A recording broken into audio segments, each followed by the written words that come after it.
আমরা এই ভোটের গাড়ি উদ্বোধন করার জন্য আজকে এখানে একত্রিত হয়েছি।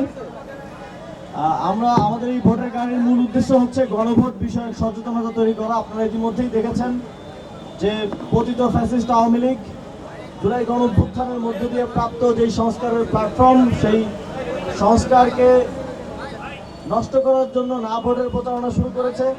এবং আমরা অত্যন্ত শঙ্কার সাথে দেখেছি যে ফ্যাসিবাদ বিরোধী লড়াইয়ে থাকা কোনো রাজনৈতিক দল ও তৃণমূল পর্যায়ে না ভোটের পক্ষে অবস্থান নিয়েছে। তারা সেই ফ্যাসিবাদী ব্যবস্থাকেই কায়েম রাখতে চায়। সেই জায়গা থেকে জাতীয় নাগরিক পার্টি গণভোটে হ্যাঁ ভোটকে জয়যুক্ত করার জন্য সংস্কারের মাধ্যমে বাংলাদেশে চলমান ফ্যাসিবাদী ব্যবস্থাকে ভেঙে দেওয়ার জন্য সারা দেশব্যাপী কর্মসূচি হাতে নিয়েছে।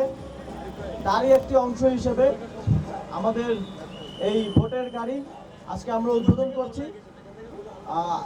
আমরা ভোটের গাড়ির পরিমাণ আরো বৃদ্ধি করব। প্রাথমিকভাবে একটা দিয়ে আমরা শুরু করছি। এই ভোটের গাড়ি সারা দেশে গণভোটের পক্ষে সচেতনতা তৈরি করবে, সাধারণ মানুষকে গণভোটে হ্যাঁ ভোট দেওয়ার জন্য উদ্বুদ্ধ করবে এবং গণভোটে হ্যাঁ ভোট দিলে কি কি সংস্কার হবে সেটার বিষয়ে সচেতনতা তৈরি করবে। ইতিমধ্যেই অনেকে গণভোট নিয়ে নানা ধরনের গুজব ছড়ানো শুরু করেছে।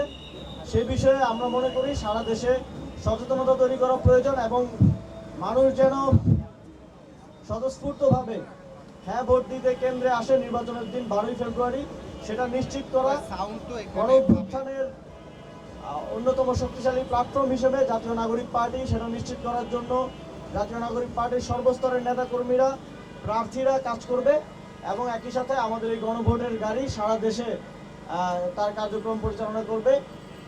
আপনাদের সকলকে আবারও ধন্যবাদ জানাচ্ছি উপস্থিত হওয়ার জন্য। এখন আমাদের জাতীয় নাগরিক পার্টির পক্ষ থেকে বক্তব্য রাখবেন আমাদের সম্মানিত আহ্বায়ক মোহাম্মদ নাহিদ ইসলাম।